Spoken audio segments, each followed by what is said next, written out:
প্রিয় দর্শক, সকলকে শুভেচ্ছা, সাদর আমন্ত্রণ। চ্যানেল আয়ের পর্দায় দেখছেন নিয়মিত আয়োজন ফ্রেশ প্রিমিয়াম টি তারকা কথন। প্রিয় দর্শক, একটি গান যা আমাদের সকলের হৃদয়ে এখনও কম্পিত হয়ে আছে, অনুরণিত করছে আমাদের অনুভূতিকে। যদি বলি, প্রথম বাংলাদেশ আমার শেষ বাংলাদেশ, জীবন বাংলাদেশ আমার মরণ বাংলাদেশ, এই কথাটা হৃদয়ে ধারণ করেছেন এদেশের সূর্য সন্তানেরা, এবং তারই পরিচয় কিন্তু আমরা পেয়েছি 1971-এর মহান মুক্তিযুদ্ধে। এরপরে বিভিন্ন রাজনৈতিক চড়াই উতরাই রয়েছে, বা বিভিন্ন পরিস্থিতিতে এদেশে যে সাহসী লড়াকু সন্তানেরা তারা দেশের জন্য প্রাণ দিয়েছেন, কিংবা দেশের জন্য লড়েছেন, দেশকে সুন্দরভাবে গড়তে চেষ্টা করেছেন। তাই বলতেই হয় যে বাংলাদেশের রাজনৈতিক ইতিহাস বলি বা সামগ্রিক ইতিহাসে বাংলা গানের ভূমিকা কিন্তু অপরিসীম। যারা সুর করেন বা আমাদের সামনে গেয়ে শোনান, তাদেরও ভূমিকাও অপরিসীম।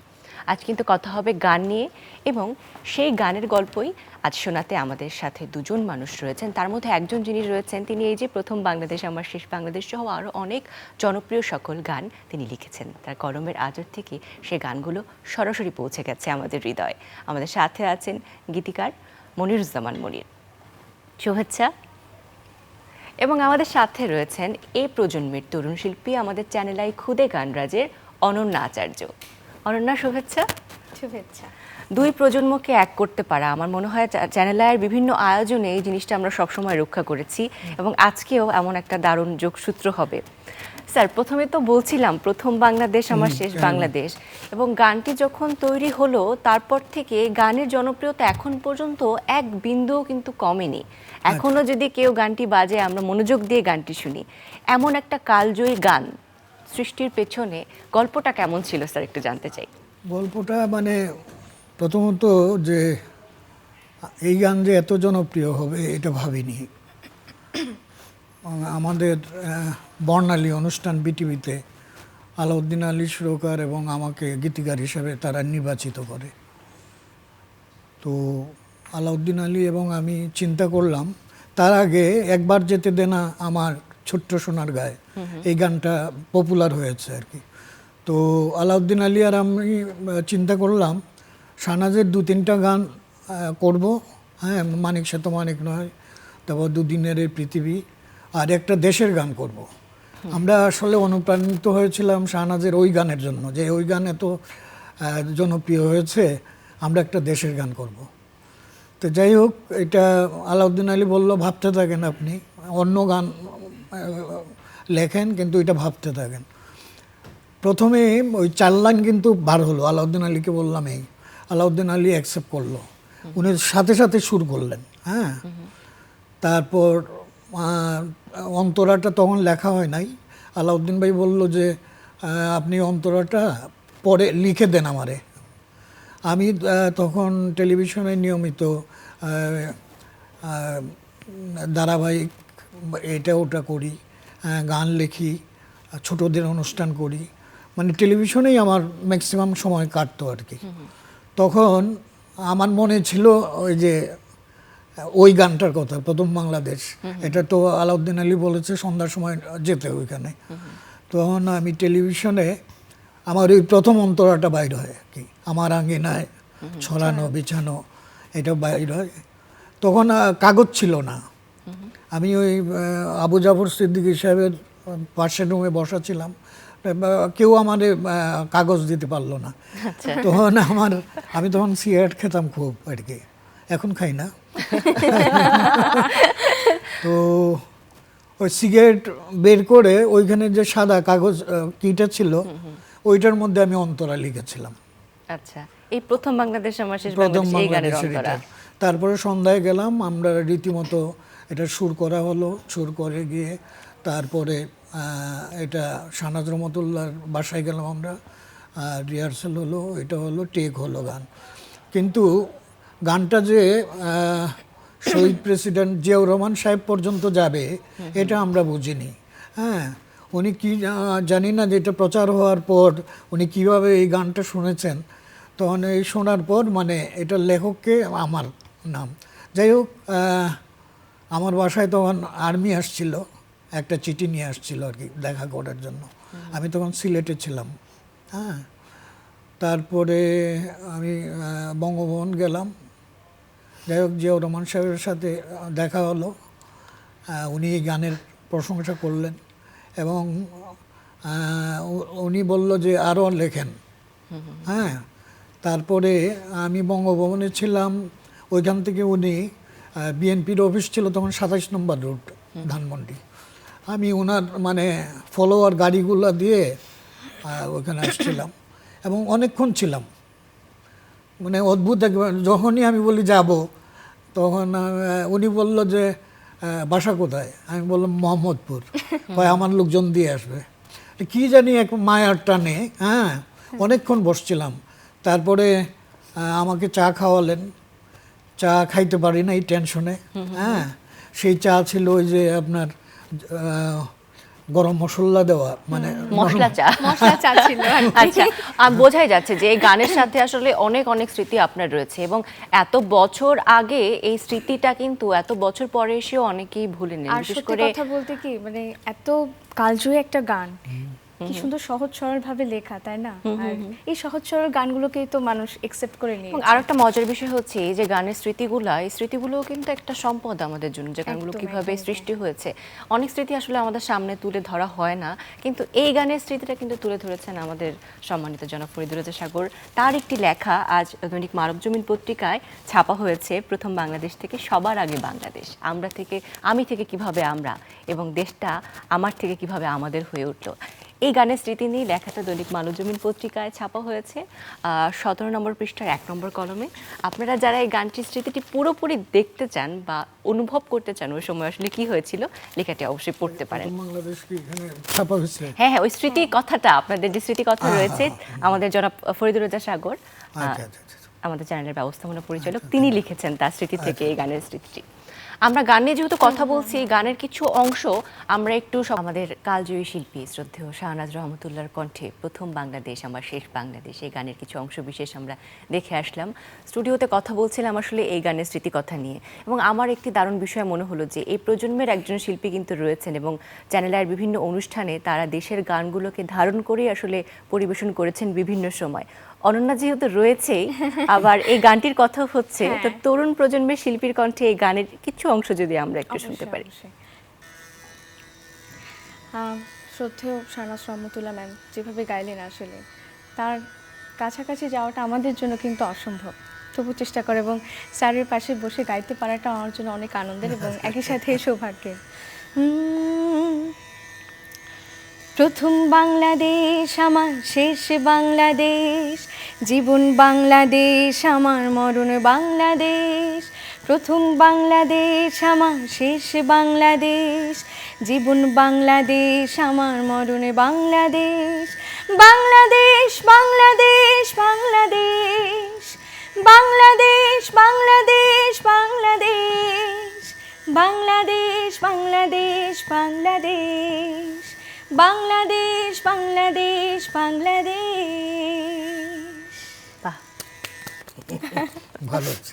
ধন্যবাদ স্যার। স্যার আপনার কাছে একটি জানার বিষয় যে গানটি একজন কিংবদন্তি শিল্পী শাহনাজ রহমতুল্লাহর কণ্ঠে আপনি শুনেছেন, আপনার লেখা গান। আবার বিভিন্ন সময় তরুণ প্রজন্মের বিভিন্ন শিল্পীরা এই গানটি যখন পরিবেশন করেন, তখন আপনার ভেতরে আসলে কি খেলে যায়? সেটা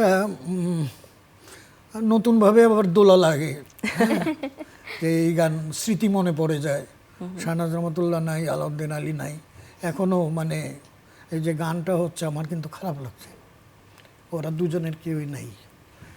আর একটা জিনিস কি আমার কাছে মনে হয় যে এই গান যদি শাহনাজ রহমতুল্লাহ না গাইতো, হয়তো এত জনপ্রিয়তা নাও পেতে পারতো, কারণ তার যে গায়কী, হ্যাঁ, এটা একটু অন্যরকমের আর কি, তাই না?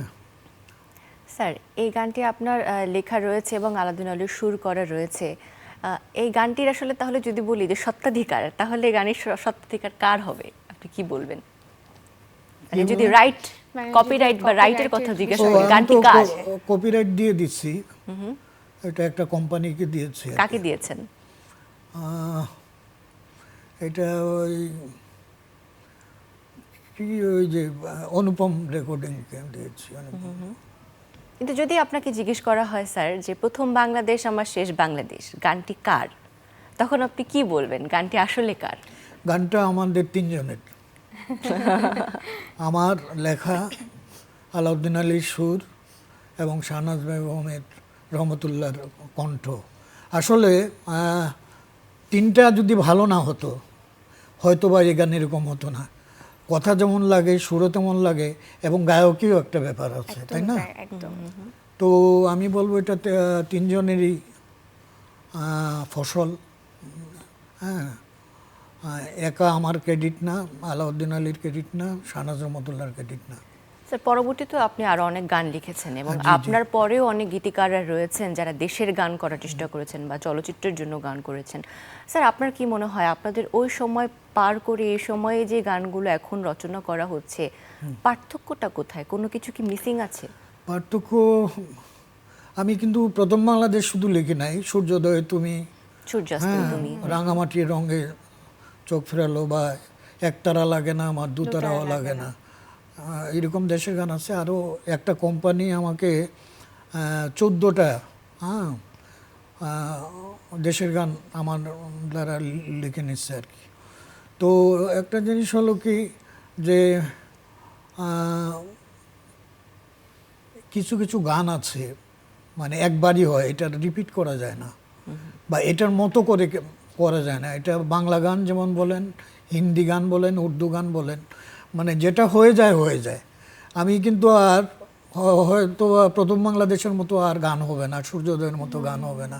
হ্যাঁ, এটা একটা আল্লাহরও ব্যাপার আছে, আল্লাহ হয়তো দয়া করছে আমাকে। হ্যাঁ, স্যার এই সময়ে যারা গান লিখছেন কাদের গান লেখা আপনার সব থেকে বেশি ভালো লাগে? এরা তো ভালো গাচ্ছে, এই যে ওরা আছে, আরও আছে যারা গাছ।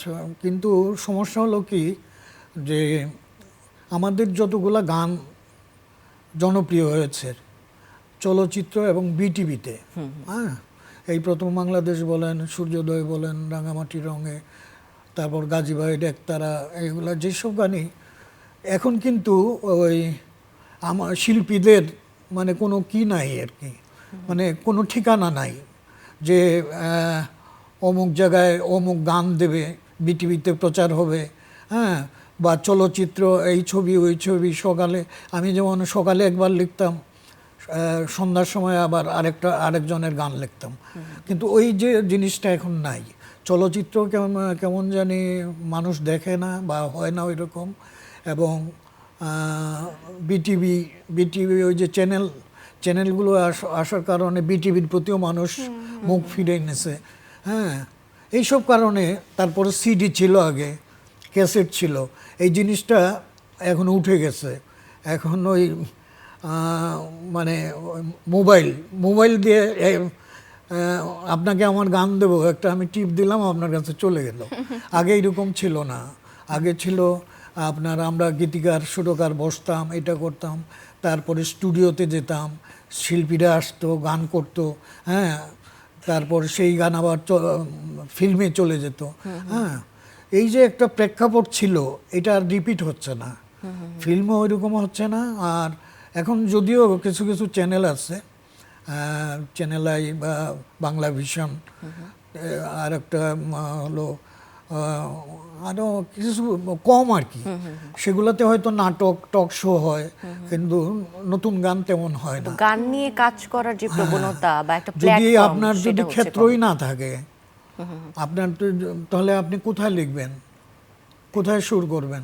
স্যার এখন কি গান লেখার অনুরোধ আসে এবং আপনি গান লেখার প্রতি আমি এখন কতটা এটা আগ্রহী? বলবো কি, নিজের কথা বেশি হয়ে যায়। আমি মানে গত যে 15 বছর ছিল একটা ফ্যাসিস্ট সরকার ছিল, হ্যাঁ, আমি শুধু প্রথম বাংলাদেশ লিখেছিলাম, সূর্যোদয়ে লিখেছিলাম, প্রথম বাংলাদেশ বিএনপির দলীয় সঙ্গীত বলে, কারণ ওই প্রথম বাংলাদেশে কোনো কি নাই, কিন্তু কোনো আপনার প্রকৃতি আছে, এটা আছে, কোনো দলের কথা নাই।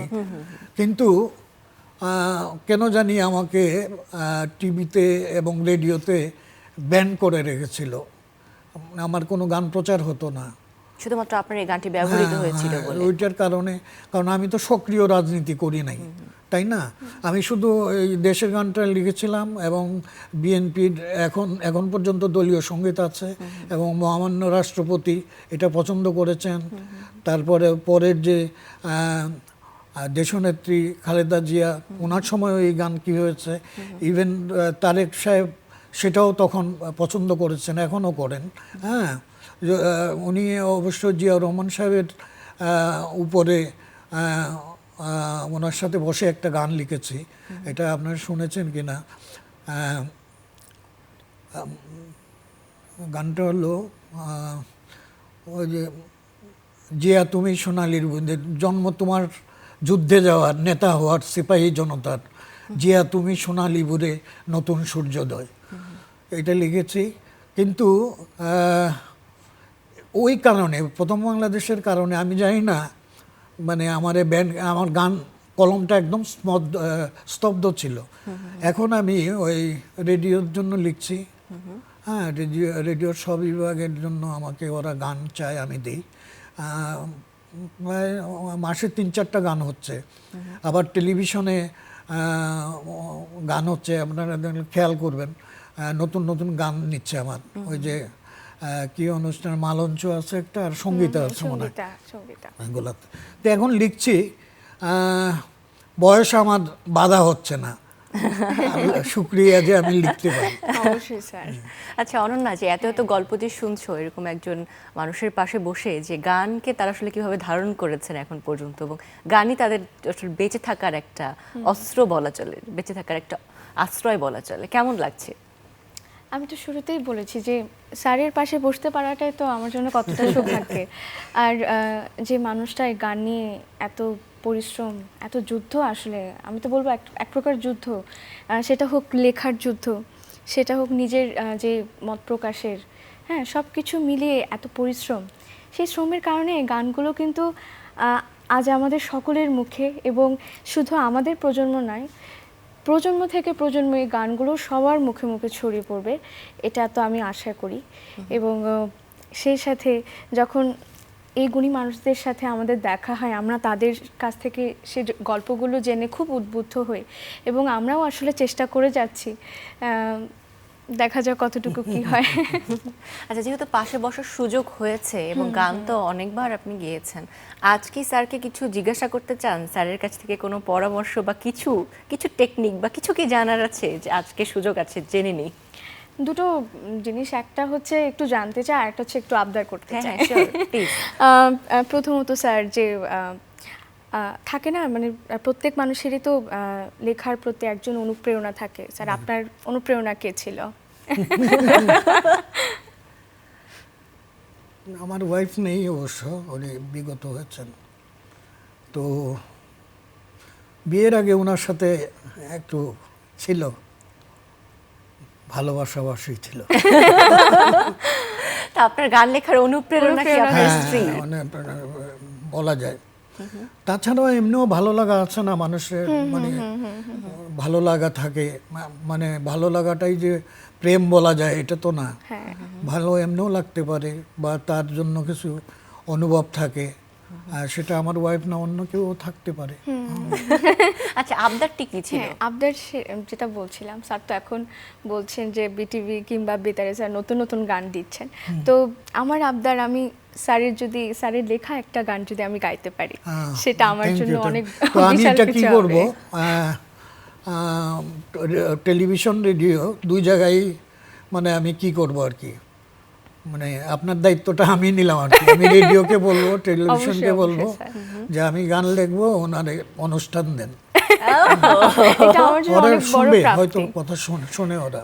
স্যার, তাহলে আমি একটা আবদার করি, আপনি অনেক চটজলদি, আপনার ব্রেন খুব ফাস্ট কাজ করে, সেটার প্রমাণ আমরা বহুবার পেয়েছি। স্যার, আজকে সেটে বসে 1 লাইন বা 2 লাইন যদি একটু ভাবেন, যে এই সময় আসলে কোন বিষয়টি নিয়ে আপনি ভাবছেন, এবং এখন যদি গান লিখতে বলা হয়, অনন্যার কথা ভেবেই ধরুন 2 লাইন যদি একটু ভেবে বলেন। ততক্ষণ আমরা একটু অনন্যার সাথে কথা বলি, আপনি স্যার একটু সময় দিচ্ছি। আমি তো ছিলাম তোমাদের মাঝে, এই কথা মনে যেন থাকে সকাল সাজে, আমি তো ছিলাম তোমাদের মাঝে। দারুণ দারুণ। অনন্যা এই গানটা গাইলে কিন্তু তোমাকেও মনে আমি রাখবে। এই গানটাই কমপ্লিট করব। বাহ এই গানটাই কমপ্লিট করবেন? হ্যাঁ, আচ্ছা, complete করব। তাহলে স্যার আরেকটা আবদার যে এই গানটি যখন পরিপূর্ণ হবে এবং অনন্যার সুরে যখন গানটি আমরা শুনতে পাবো, যে প্ল্যাটফর্ম থেকে আসুক না কেন, সেই গানের গল্প নিয়ে আবার আপনাদের সাথে বসতে চাই তারকা অবশ্যই, কথনের সেটে। স্যার এখন যদি সিনেমার জন্য গান করতে বলা হয় স্যার, 70 বা 80 দশকের ওই যে প্রেমের নিবেদনটা, সেটা তো অনেকটাই পরিবর্তন হয়ে গেছে। তো এখন গান 90 দশক 90 দশকটা হলো কালচারের জন্য, গান বলেন, এটা বলেন, ওইটা বলেন, সে চলচ্চিত্র বলেন, ওই সময়ের যে যা হয়েছে আছে, গান, গল্প, কবিতা, চলচ্চিত্র যাই হয়েছে, হ্যাঁ, সেটাই কিন্তু এখন রিপিট হচ্ছে।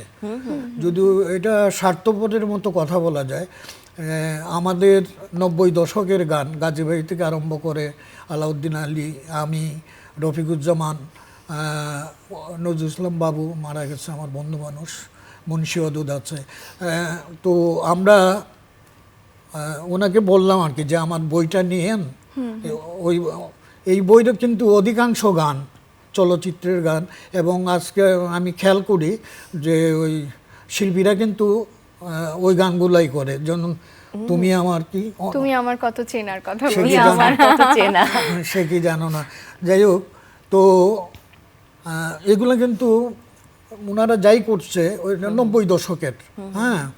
তো এটা এটা বলা যায় যে আমরা যদি ওই রকম নিরলসভাবে পরিশ্রম করে যদি এইগুলা না করতাম, তাহলে আমার মনে হয় না এখনকার শিল্পীরা তারা তাদের কোনো সৃষ্টি তাদের আসলে জন্য এভাবে কিছু তৈরি করতে থাকতো না পারতো। আর কি। সত্যি তাই। সত্যিই তাই। আমাদের বাংলা গানের ভান্ডার সমৃদ্ধ, এই জন্যই আমরা গর্ব করে বলতে পারি।